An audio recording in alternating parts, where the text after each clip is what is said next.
پھر اس نے کہا میں حقیقی اور تشریعی نبی ہوں، کوئی یہ نہ سمجھے کہ میں بس ایسے ہی نبی ہوں، ایسے ایرا غیرہ نبی ہوں، نہیں، میں حقیقی نبی ہوں، مجھ پر احکام اترتے ہیں، شریعت آتی ہے۔ اس نے کہا کہ میں وہی شریعت اور احکام رکھنے والا نبی ہوں۔ میں یہ دعویٰ کیا 10واں۔ 11واں دعویٰ کیا کہ لوگوں میں نے ختم نبوت کو نہیں توڑا، میں نے ختم نبوت کو، حضور خاتم النبیین ہیں، آخری نبی ہیں۔ تو انہوں نے پوچھا پھر آپ کیا ہیں؟ اس نے کہا میں محمد مصطفیٰ خاتم النبیین دوبارہ دنیا میں آ گئے، میں وہی نبی ہوں، دوبارہ آ گئے، پہلے مکہ میں آئے تھے، اب قادیان میں آئے۔ استغفر اللہ۔ یہ اس کا 11واں دعویٰ تھا۔ کتنا؟ کہ خود محمد مصطفیٰ ہوں، سو اب میں خود خاتم الانبیاء ہوں۔ اس نے کہا میں خود خاتم النبیین ہوں، اور وہ جو آیت اتری تھی وہ میری شان میں اتری۔ یہ میں سب اس کی عبارتیں بتا رہا ہوں آپ کو۔ اب سنیے بابا صاحب کی دوسری عبارت کہ قادیان میں اللہ تعالیٰ نے پھر محمد صلی اللہ علیہ وسلم کو اتارا ہے۔ پھر اب بتاؤ کون سا شک رہ گیا؟ مرزا غلام احمد کا نام محمد رکھ دیا، اب بچ کے کس طرح نکلو گے؟ اس کا جواب سن لو۔ فرمایا ہے اپنے وعدہ کو پورا کرے تاکہ اپنے وعدہ کو پورا کرے، اور وعدہ کون سا ہے؟ وہ قرآن کریم کی اس آیت کی طرف اشارہ ہے حضرت مرزا بشیر احمد صاحب کا، جس میں یہی لکھا ہوا ہے کہ آئندہ جو بھی آئے گا اس کی بعثت محمد رسول اللہ کی بعثت ہی ہوگی، ان سے الگ نہیں ہوگی۔ بس قرآن نے جب محمد کا نام ان معنوں میں دیا جن معنوں میں محمد صلی اللہ علیہ وآلہ وسلم کو اللہ کا نام دیا، تو ان مولویوں کو تکلیف کس بات کی ہوتی ہے یہ سمجھائیں ہمیں پہلے۔ اگر شرک مراد ہے کہ محمد کا شریک کر دیا گیا، نعوذ باللہ من ذالک، محمد رسول اللہ صلی اللہ علیہ وسلم کا کہ برابر کر دیا محمد کیا کر، تو پھر اس پر قائم ہو جاؤ، پھر جہاں جہاں یہ نام کسی کو ملتا ہے اس کو برابر سمجھو اور شریک بناؤ، تو کیا تم حضرت محمد رسول اللہ صلی اللہ علیہ وسلم کی عبادت شروع کر دو گے؟ اس لیے کہ اللہ تعالیٰ نے آپ کو قرآن کریم میں 3 مرتبہ اللہ کا نام دیا ہے اور اللہ فرمایا گیا ہے۔ کھول کر یہ آیتیں میں پہلے پیش کر چکا ہوں، دوبارہ ضرورت نہیں ہے۔ تو اب بتائیے کہ محمد نام دینے سے ان کو اتنی تکلیف جو پہنچی ہے، یہ کیوں پہنچی ہے؟ اگر یہ برابری کا دعویٰ ہوتا تو واقعتاً تکلیف پہنچنی ہوتی، ہمیں پہنچنے سے زیادہ پہنچتی، کیونکہ خدا گواہ ہے زمین و آسمان کا کہ حضرت مرزا صاحب کے تصور کے ساتھ آج تک کبھی کوئی کسی احمدی نے حضرت محمد مصطفیٰ صلی اللہ علیہ وسلم کے تصور کو برابر نہیں کیا۔ اس کو وہ کفر سمجھتا ہے، اس کو ظلم سمجھتا ہے، کچھ تصور بھی نہیں کر سکتا۔ جہنمی بات ہے اگر ان معنوں میں ہے۔ اگر ان معنوں میں ہے جن میں قرآن کہہ رہا ہے، تو ہم کون ہوتے ہیں قرآن کو بدلنے والے؟ مجال ہے کسی کی کہ وہاں سے قرآن کے اس مضمون کو اٹھا کر ایک طرف پھینک دے؟ اس لیے قرآن سے لڑ رہے، ہم سے تو لڑ ہی نہیں رہے۔ جو حوالہ ہے مرزا حضرت بشیر احمد صاحب نے اگر قرآن کی آیت کی طرف اشارہ کیا تھا، وہی بات کہنی تھی جو قرآن نے کہی ہے، اور یہ ہے، وہ بات یہ ہے هو الذی بعث فی الامیین رسولا منہم یتلو علیہم آیاتہ ویزکیہم ویعلمہم الکتاب والحکمہ وَإِن كَانُوا مِن قَبْلُ لَفِي ضَلَالٍ مُبِينٍ وَآخَرِينَ مِنْهُمْ لَمَّا يَلْحَقُوا بِهِمْ وَهُوَ الْعَزِيزُ الْحَكِيمُ۔ وہی ذات ہے جس نے امیین میں، یعنی ایک ان پڑھ قوم میں یا جاہلوں میں ایک رسول بھیجا۔ وہ پہلے انہی میں سے ایک تھا، جو ایسی قوم تھی، یعنی جہاں جاہلوں سے مراد نعوذ باللہ من ذالک سخت لفظ جہالت کا نہیں۔ قرآن کریم نے جب امی فرمایا ہے اور ساتھ رسول اللہ علیہ وسلم کو بھی ان میں کہہ دیا، تو اس کا مطلب یہ نہیں ہے کہ نعوذ باللہ وہ ان کی جہالت کے اندر حصے دار تھے۔ یہ میں اس لیے وضاحت کرنا چاہتا ہوں کہ اس آیت سے کوئی مولوی غلط ہی نہ مطلب سمجھ لے، یا کوئی دوسرے نہ واقف، ان کی عادت ہے اس قسم کی باتیں اس طرح نکال لیتے ہیں۔ قرآن کو بھی محبت اور پیار سے عقل سے پڑھو گے تو پھر مطلب سمجھ آئے گی۔ فرمایا ہے منہم، مراد یہ اس قوم کا ایک فرد ہے، ہرگز یہ مراد نہیں کہ نعوذ باللہ من ذالک جاہل ہیں۔ ایک معنوں میں امی کا لفظ اطلاق پاتا ہے کہ یہ وہ قوم ہے جس نے لوگوں سے دنیا کے علوم حاصل نہیں کیے، اور اس پہلو سے جیسے ان پڑھ رہ جاتی ہے کوئی قوم ویسے تھی۔ حضرت محمد مصطفیٰ صلی اللہ علیہ وآلہ وسلم نے بھی دنیا کے کوئی علوم کسی سے حاصل نہیں کیے، نہ دین کے علوم کسی اور سے پڑھے سوائے اس کے کہ اللہ نے خود پڑھائے۔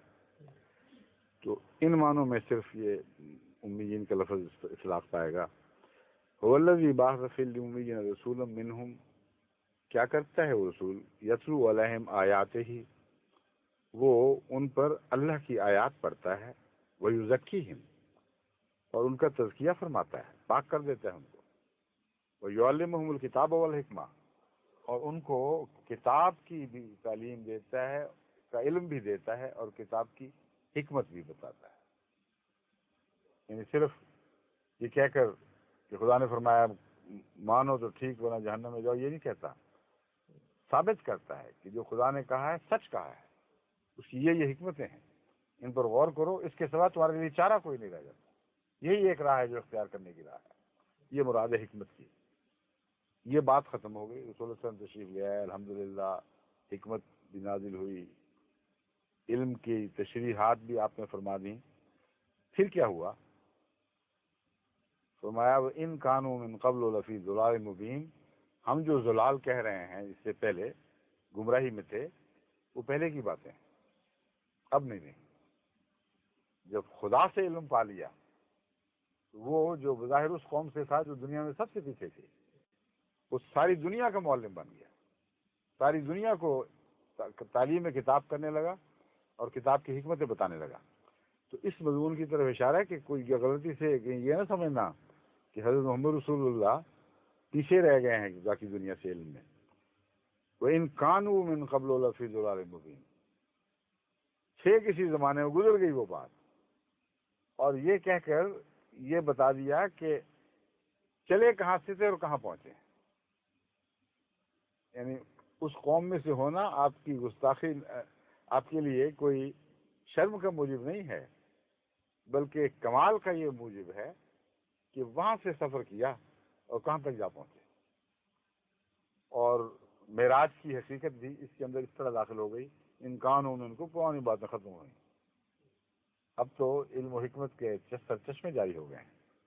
وآخرین منہم لما یلقوا بہم، کسی اور کا ذکر نہیں چل رہا، محمد رسول اللہ علیہ وسلم کا ذکر چل رہا ہے، یاد رکھو۔ اور آخرین منہم، ان کے آخرین میں بھی مبعوث فرمائے گا۔ کس کو؟ کن لوگوں میں؟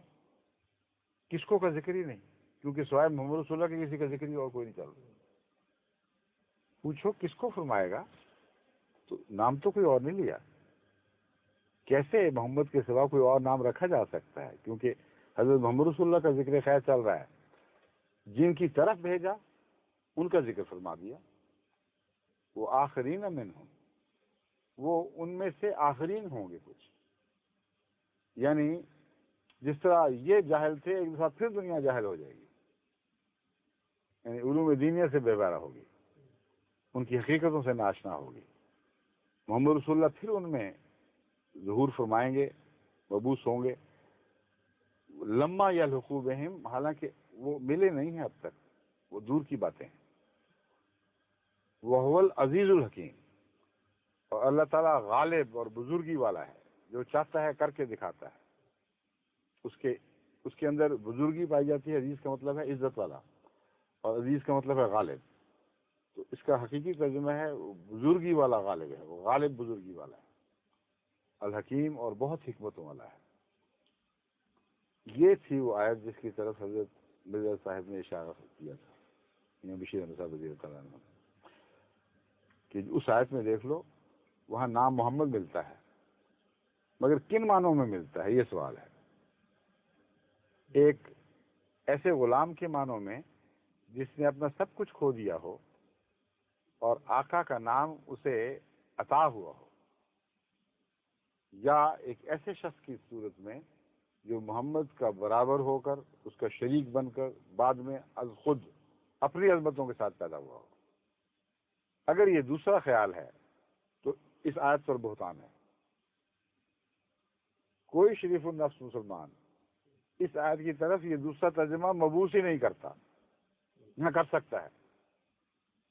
تو جب اس کا اشارہ کر دیا تو پھر تم اس کی طرف وہ ترجمہ منسوخ کرنے کا حق کیسے رکھتے ہو؟ کسی مولوی سے، کسی مفسر سے اس کا ترجمہ کروا کے تو دیکھو.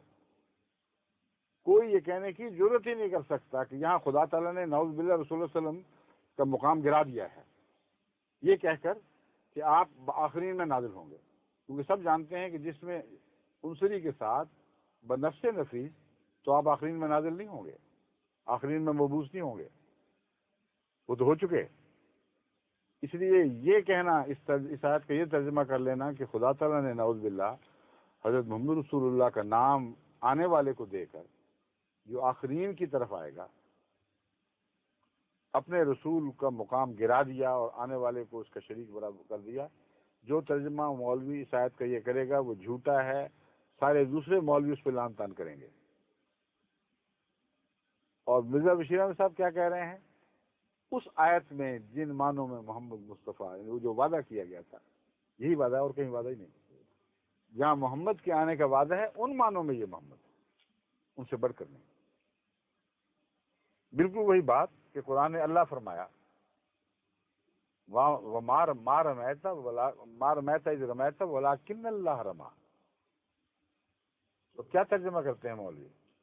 ایک طرف نعوذ باللہ من ذالک، اگر یہ حکمتیں نہ سمجھے قرآن کی تو ایک اور تضاد پیدا ہو جائے گا. ایک طرف نعوذ باللہ من ذالک محمد رسول اللہ کا مقام اتنا گرا دیا کہ یہ کہہ دیا کہ بعد میں جو آئے گا وہ اپنے طور پر محمدیت کی صفات لے کر اٹھے گا اور اس محمد کا شریک بن کر ایک اور محمد اتر آئے گا.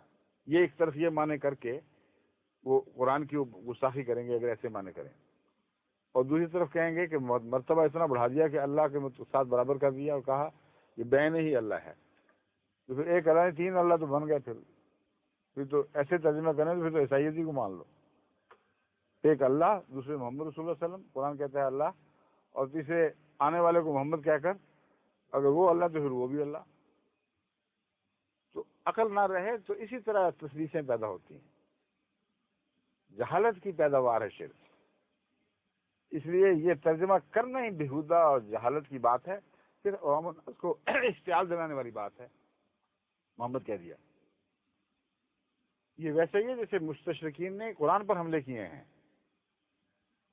کل بھی میں نے یا پرسوں عبارتیں بات پڑھی تھیں، ان میں ذکر تھا کہ مستشرقین نے قرآن پر حملے کیے ہیں یہی آیتیں نکال کر کہ تم موحد کہتے پھرتے ہو، یہ تو اللہ کا دعوے دار ہے اور کھلم کھلا لکھا ہے، اس میں کسی شک کی گنجائش نہیں. تو جاہل تو مشتعل ہو سکتے ہیں جن کو کچھ علم نہ ہو، جن میں تقویٰ ہو، دیانت ہو، جو قرآن کریم کے مضامین سے واقف ہوں. وہ جانتے ہیں کہ یہ محاورے ہیں. یہ آقا کا نام غلام کو دیا جانا آقا کی عزت گرانے والی بات نہیں، غلام کی عزت افزائی ہے. لیکن عزت افزائی غلامی کی حد تک، اس سے آگے نہیں. غلامی کے دائرے سے نکل ہی نہیں سکتا. بس ذل اگر ویسا ہو، دکھائی دے جیسا اصل ہے، تو ذل کے آئینے کا کمال ہے. لیکن ذل کی ذاتی خوبی اور کوئی نہیں. جس نے نقالی کی ہے وہ نقال ہی ہے. اس نے تو دوسرے کو دیکھ دیکھ کر اس سے اپنے نقوش سنوارے ہیں.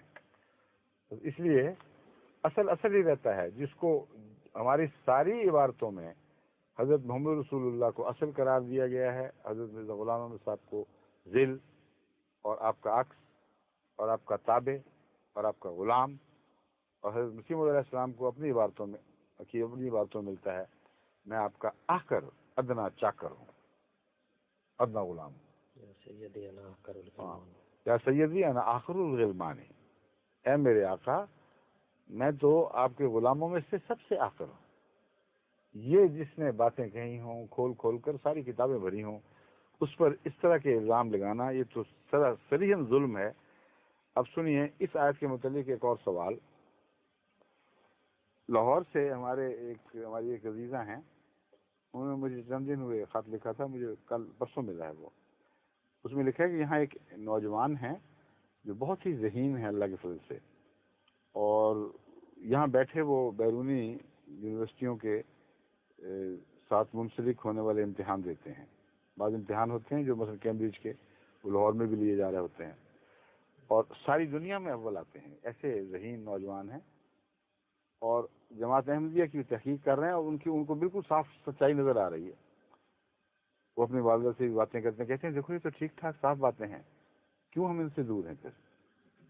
تو انہوں نے اس آیت کے ذکر پر شاید انہوں نے پڑھی ہوئی ان کے سامنے ایک سوال اٹھایا. وہ کہتے ہیں کہ اس آیت میں جو یہ فرمایا گیا ہے, آپ کہتی ہیں, یعنی وہ بچی لکھ رہی ہیں مجھے کہ انہوں نے مجھ سے پوچھا کہ آنٹی آپ یہ کہتی ہیں کہ یہاں مراد حضرت صلی اللہ علیہ وآلہ وسلم کی بعثت ثانیہ ہے, آخرین منہم لما یلحقوا بہم, اور اس بعثت ثانیہ کو آپ امام مہدی قرار دے رہی ہیں. اس بچی نے اس طرح نہیں پیش کیا کہ گویا نعوذ باللہ عوام الناس جس طرح سمجھتے ہیں کہ محمد رسول اللہ صلی اللہ علیہ وسلم خود اتریں گے. بڑی عقل سے بات کی, سمجھ سے بات کی کہ اس آیت میں دراصل امام مہدی کے آنے کا ذکر ہے, اور امام مہدی کا چونکہ وہ کلیتاً ہدایت یافتہ ہوگا, مہدی کے اندر ہی ذلیت پائی جاتی ہے. جو شخص ہادی ہو وہ ہدایت دیتا ہے, جو مہدی ہو وہ ہدایت پاتا ہے. اسی لیے جو چاند سورج کی گواہی والی حدیث ہے اس میں حضور اکرم صلی اللہ علیہ وسلم فرماتے ہیں انا لمہدی نا, ہم سے ہدایت پانے والے مہدی کی یہ نشانیاں ہوں گی, جو ہماری ہدایت کے تابع اور غلامی کے نیچے ہوگا, جو ہمارا ہوگا. تو انہوں نے بڑی ذہانت سے اس کے سوال کے جواب میں, اس بچے کے پہلے ایک سوال کے جواب میں یہ کہا کہ قرآن کریم کی یہ آیت ہے جو مجھے دکھائی دے رہی ہے جس میں مہدی کا ذکر ہے. تو انہوں نے اس پر تعجب کیا, انہوں نے کہا کہ اس بات کی کچھ وضاحت ہو کہ وہ کون لوگ, کس طرح ذکر ہوا آخرین منہم لما یلحقوا بہم سے. تو کہتے ہیں ہم تو یہی سمجھتے ہیں اور ہمیں یہی سمجھایا جاتا ہے کہ مراد یہ ہے کہ حضرت محمد رسول اللہ ہی اولین کی طرف بھی مبعوث ہیں اور آخرین کی طرف بھی مبعوث ہیں, یعنی کوئی نیا نازل نہیں ہوگا. یہ تھا سوال اس بچے کا بالآخر. میں نے بحث کا پس منظر آپ کو دکھا دیا ہے, اب میں آپ کو اس کے متعلق سمجھاتا ہوں. بعض علماء آج کل اس آیت کے مضمون سے بچنے کے لیے یہی معنی پیش کرتے ہیں کہ سیدھی ساری بات ہے, اول کا بھی رسول آخر کا بھی رسول, بیچ میں لما یلحقوا بہم کی کیا بحث آئی, وہ ابھی تک ملے نہیں. اور یہ کیا ہوا کہ جو بیچ کے سارے بزرگ تھے سارے غائب, ان کی طرف مبعوث نہیں تھے. آپ تو اولین کی طرف بھی مبعوث, آخرین کی طرف مبعوث اور قیامت تک آنے والے سب کی طرف مبعوث. تو آخرین کی جو بحث یہاں اٹھائی گئی ہے اس کا یہ مطلب ہرگز نہیں ہے کہ یہی وہ رسول ہے جو اول کی طرف رسول ہے اور آخر کی طرف رسول ہے. آپ تو تمام جہانوں کے رسول ہیں. دوبارہ اس آیت کو پڑھیں, وہ مضمون اس سے نہیں نکلتا. میں اس کی تائید میں اب ایک اور بات کروں گا ابھی ٹھہر کے. والذی بعث فی الامیین رسولا منہم یتلو علیہم آیاتہ, وہی ہے جس نے امیین کی طرف رسول بھجوایا جو اس کے آیات ان پر تلاوت کرتا ہے اور ان کو پاک فرماتا ہے اور علم کتاب دیتا ہے اور حکمت کتاب دیتا ہے. وَإِن كَانُوا مِن قَبْلُ لَفِي ضَلَالٍ مُبِينٍ, اس سے پہلے وہ کھلی کھلی گمراہی میں تھے. وَآخَرِينَ مِنْهُمْ لَمَّا يَلْحَقُوا بِهِمْ, اور آخرین کی طرف بھی جو ابھی نہیں ملے. اس میں وہ سارے زمانوں کے رسالت کا ذکر نہیں ہے, وہ تو ہیں ہی سب جہانوں کا رسول, ہر زمانے کا رسول. آخرین کو کیوں چنا گیا ہے؟ ان معنوں میں چنا گیا ہے کہ آپ کی ایک مثالی بعثت, تمثیلی بعثت آخرین میں بھی ہونے والی تھی. فرمایا وہ هو العزیز الحکیم, وہ اللہ غالب, بزرگی والا اور حکمت والا ہے. پھر اس بات کی طرف اشارہ کر کے کہ یہ خاص بات ہے, فرماتا ہے ذالک فضل اللہ یؤتیہ من یشاء. یہ جو دوسری بات ہم کر رہے ہیں یہ ایک ایسا فضل ہے جسے چاہے گا اللہ دے گا. تم یہ نہیں کہہ سکتے اس کو دینا اس کو نہیں دینا. واللہ ذو الفضل العظیم، واللہ دیکھ لو واللہ مل جاتا. قرآن کریم کی سورہ جمعہ میں نکال لیں تاکہ وہ نہیں ذو الفضل العظیم کے ساتھ ہوا ہے یا واللہ دیکھ لو. لما یلو وهو العزیز الحکیم ذالک فضل اللہ یؤتیہ من یشاء واللہ ذو الفضل.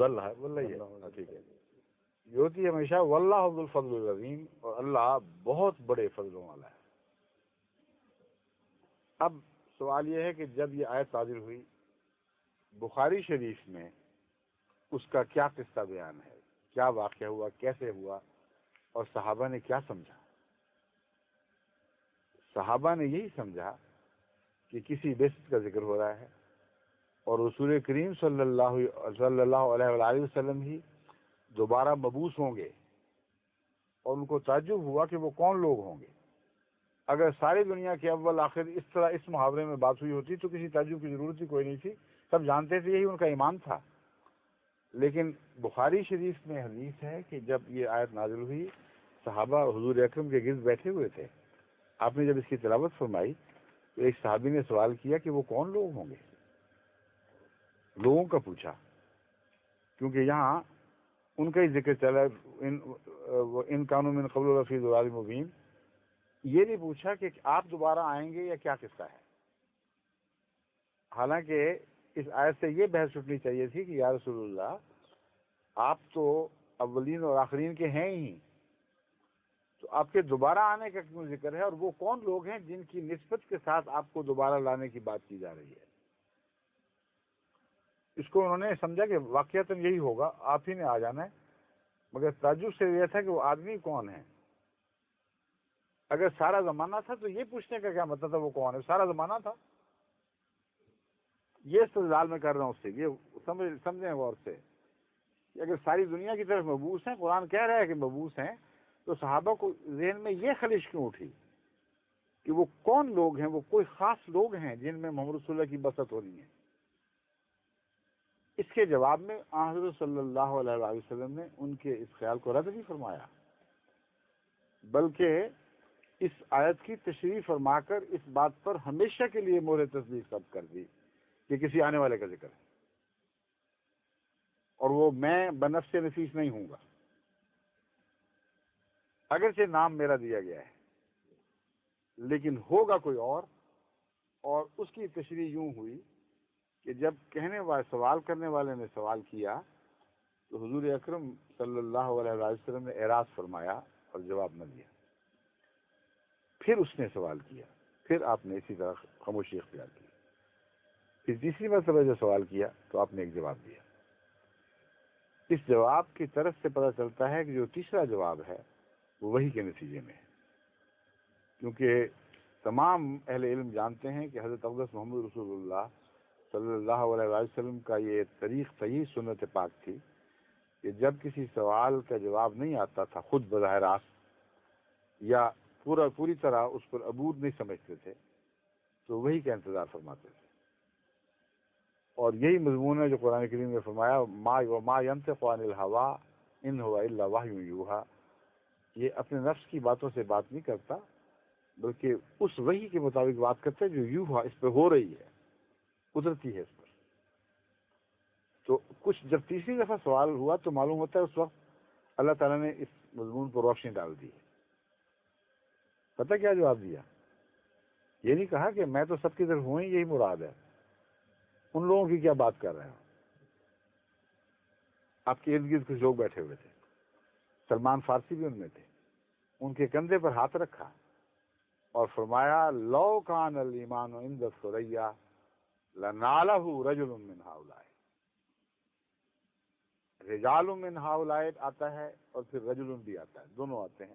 میں رجل کی تلاوت کی ہے اس موقع مال کے مطابق، لیکن حدیث میں رجال بھی آتا ہے، ایک سے زیادہ ایسے انسان ہوں گے، اور پھر رجل بھی ہے، ایک غیر معمولی طاقت کا انسان بھی ہوگا جو کیا کرے گا. اگر ایمان ثریا ستارے پر بھی چلا گیا تو وہاں سے ایک رجل کامل اٹھے گا، زمین سے ایک رجل کامل اٹھے گا. جو آسمان سے ستارے سوریا ستارے سے ایمان کو کھینچ کر دوبارہ زمین پر لے آئے گا. اور رجال کے معنی یہ ہوں گے کہ پھر وہ اور اس کے ساتھی، جیسے فرمایا محمد رسول اللہ والذین معہ، اس کے ساتھ اور بھی ایسے ہوں گے خدمت کرنے والے جو ایمان کو تقویت دینے والے ہوں گے، جو آسمان سے ایمان کھینچ کر زمین پر اتارنے والے ہوں گے. اب یہ جواب اس آیت کے ساتھ کیا تعلق رکھتا ہے؟ اولین اور آخرین کی بات کے تعلق میں اب اس کو سمجھو غور سے. قرآن تو فرما رہا ہے کہ محمد رسول اللہ صلی اللہ علیہ وسلم، اگر وہ ترجمہ مولویوں والا درست ہے، اولین اور آخرین کے سب کے، یعنی سب دنیا کے رسول برابر ہیں، ہر زمانے کے ہیں. تو اس سوال کا پھر کیا موقع، وہ کون لوگ ہوں گے؟ سارا زمانہ مسلسل چل رہا ہے، سارے جہان کے، چینی، جاپانی، ترکی، انگلستانی، یورپ کے ہوں یا امریکہ کے ہوں، شمال کے ہوں یا جنوب کے ہوں، تمام تر محمد رسول اللہ صلی اللہ علیہ وسلم کی امت بنا دیے گئے ہیں، ان معنوں میں کہ امت بنانے کے لیے پیدا کیے جا رہے ہیں. ان کو کوئی حق نہیں اس امت سے ہٹ کر کسی اور امت کی پیروی کریں. یہ مضمون اگر ہو تو وہ کون لوگ ہوں گے کا سوال کیا ہے؟ حضور فرماتے ہیں یہ تم کیسا سوال کر رہے ہو؟ میں یہ قرآن فرما رہا ہے میں سب کے لیے ہوں، اور تم نے اٹھا کے یہ سوال شروع کر دیا وہ کون ہوں گے، اور مراد تمہاری یہی ہے کہ میں کن میں آؤں گا. یہ کہا نہیں لیکن جواب میں ظاہر ہے. فرمایا اگر آخری زمانے میں ایمان سوریا پر بھی چلا جائے، آخرین کا ذکر ہے، ان کا زمانہ آخری دوسرا زمانہ ہی ہوگا ہمارا، تو ایک مرد خدا ایسا ہوگا یا کچھ مرد ایسے ہوں گے جو سوریا ستارے سے کھینچ کے سامان دین واپس لے آئیں گے.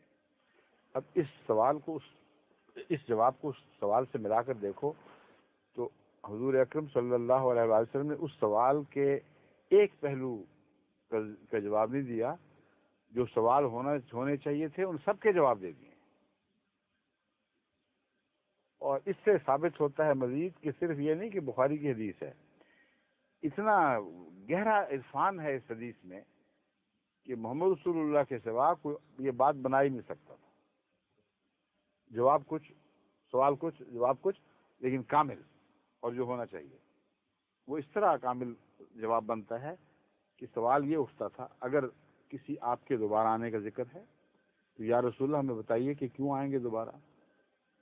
قرآن کامل ہے، قرآن مکمل ہو گیا، کبھی تبدیل نہیں ہوگا، سنت پیچھے رہ گئی، آپ کا دین مکمل آخر تک کے لیے ہے، کسی اور کی ضرورت کیا ہے وہ؟ یہ سوال اٹھنا چاہیے تھا. پھر سوال اٹھنا چاہیے تھا کہ اگر کسی نے آنا ہی ہے تو پھر جیسا کہ قرآن فرماتا ہے محمد دوبارہ نازل ہوگا گویا، تو وہ واقعتاً آپ ہی ہوں گے یا آپ سے ملتا جلتا کوئی وجود ہوگا، ایک کیا چیز ہوگا، کچھ یہ بھی تو بتایا جائے. پھر سوال اٹھ سکتا تھا کہ پہلے تو عربوں میں سے آئے تھے آپ، آنے والا عربوں میں ہی میں سے ہوگا یا کوئی غیر عربوں میں سے، اجمیوں میں سے ہوگا. اور پھر یہ سوال اٹھ سکتا تھا کہ آپ ہدایت جب لے آئے ہیں تو اس ہدایت کے ہوتے ہوئے کسی اور ہدایت کی کیا ضرورت ہے؟ کیا وہ نئی ہدایت لائے گا؟ اس کا بھی جواب ملنا چاہیے. ہاں حضرت صلی اللہ علیہ وسلم کے جواب میں دیکھ لیجئے سارے جواب موجود ہیں. ہاں، اور کتنی دور بعد آئے گا؟ وہ عنقریب آ کر ملنے والے ہیں ہم سے یا بہت دور کے لوگ ہیں جن کی بات ہو رہی ہے؟ اب سنیے جواب، سارے جواب ہیں. فرمایا دیکھو کتاب کامل ہے، میں کامل ہوں، مگر حقیقت یہ ہے کہ کتابوں کے ہوتے ہوئے بھی ایمان اٹھ جایا کرتے ہیں. جیسا کہ قرآن آپ کی حدیث سے ثابت ہے، دوسری حدیث سے، سیاتی علی الناس زمان لا یبقى من الاسلام الا اسمه ولا یبقى من القرآن الا رسمه. اسی دردناک حقیقت کی طرف اشارہ فرما رہے ہیں کہ اس بات میں تم کسی غلط زون میں نہ بیٹھے رہنا کہ کتاب موجود ہے اس لیے ہمارے ایمان بھی درست ہے. ایمان کی درستی دل کے تقوی سے تعلق رکھتی ہے. کتاب سے تب فائدہ اٹھاؤ گے اگر تم متقی ہوگے، ورنہ کوئی ہدایت تمہیں اس کتاب سے نہیں ملے گی. یہ مضمون فرماتے ہیں افسوس ایک ایسا زمانہ آنے والا ہے جبکہ اسلام محض نام کا رہ جائے گا اور قرآن لکھنے کے لیے رہ جائے گا. یہاں یہ نہیں فرمایا پڑھنے کے لیے رہ جائے گا، یہ نہیں کہہ سکتے تھے، یعنی گویا ان کا پڑھنا نہ پڑھنے کے برابر ہے. ان کی تلاوت وہ ہے کہ کوئی حیثیت نہیں رکھتی، ان کو سمجھ کچھ نہیں آتی، اور ان کے دلوں میں نہیں ڈوبتی، ان کے اعمال میں پاک تبدیلیاں نہیں پیدا کرتی.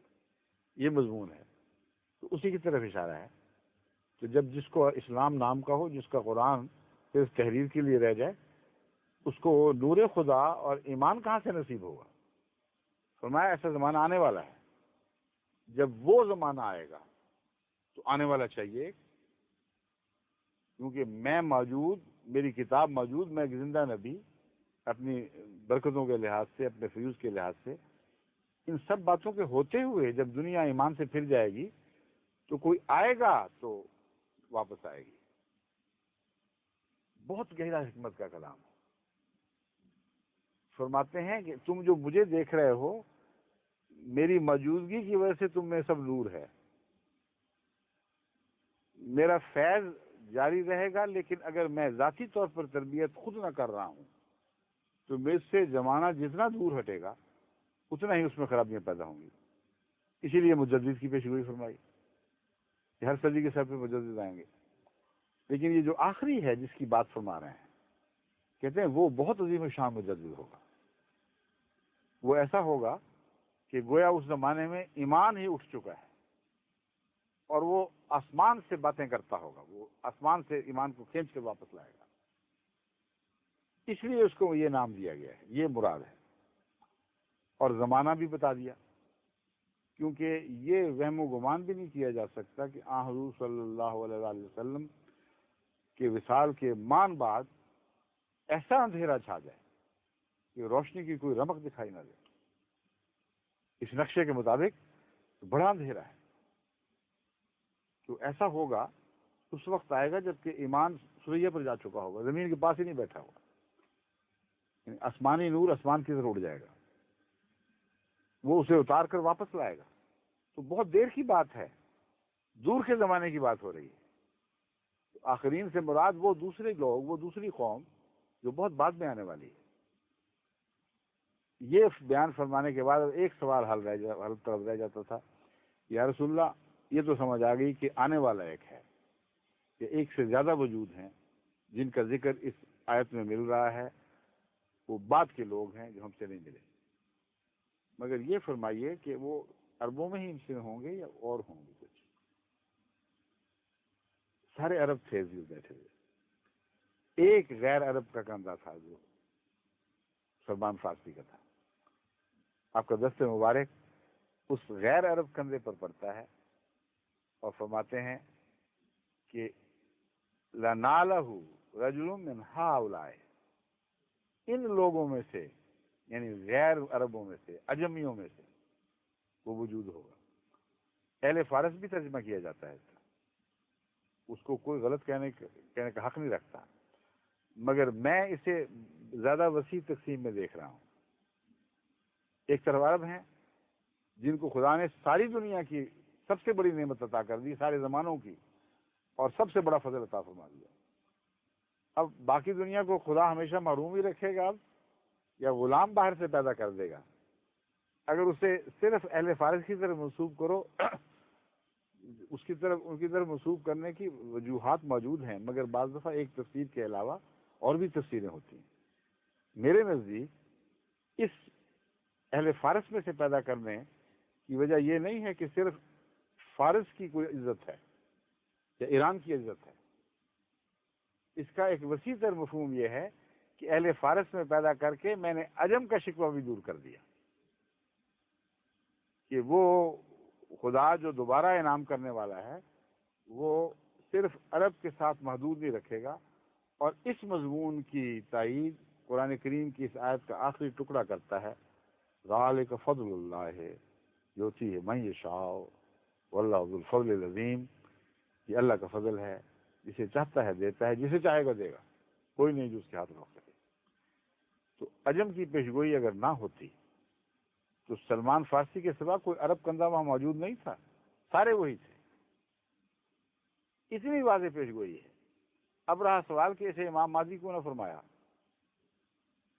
محمد اور مہدی میں صرف یہ فرق ہے کہ ایک آقا اور دوسرا کامل غلام، ایک استاد اور دوسرا کامل شاگرد.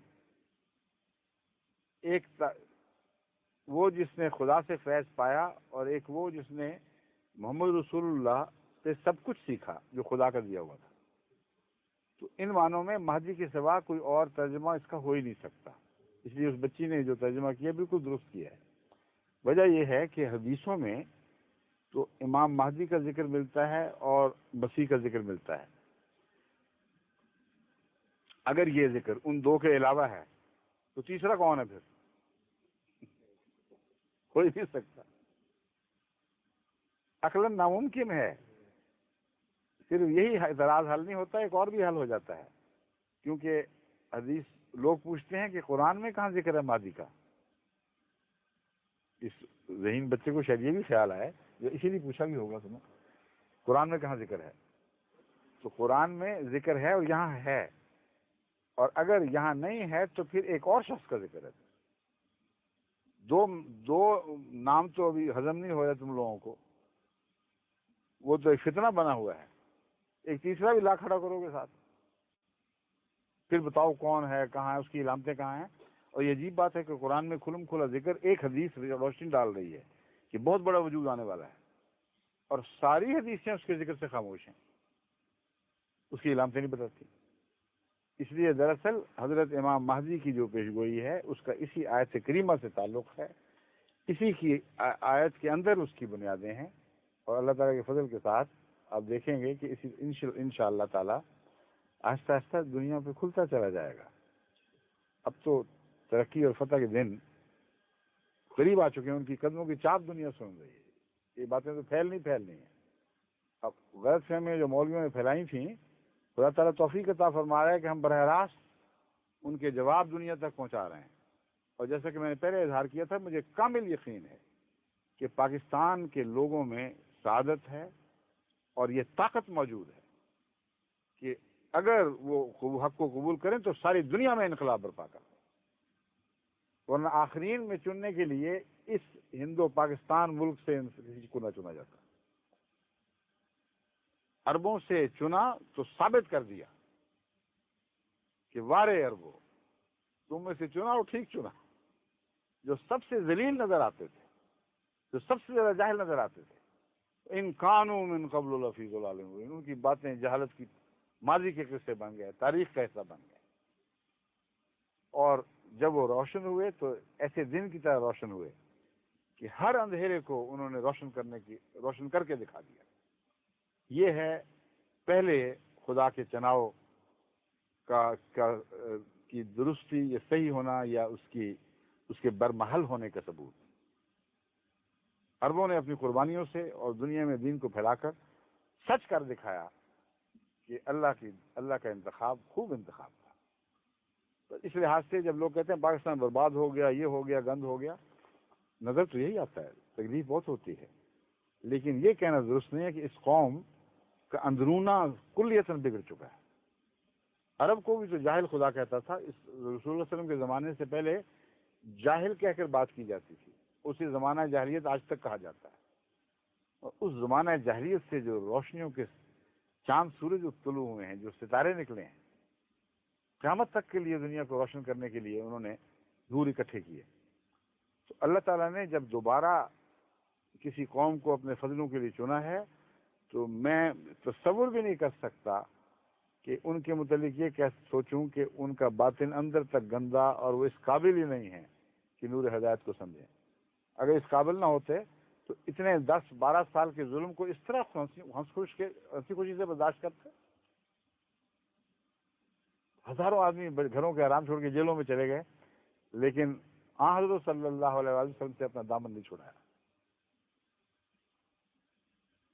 کتنے ہیں جنہوں نے ووٹ بنائے اور قیمت یہ ادا کی کہ رسول اللہ صلی اللہ علیہ وسلم سے دامن چھڑاؤ۔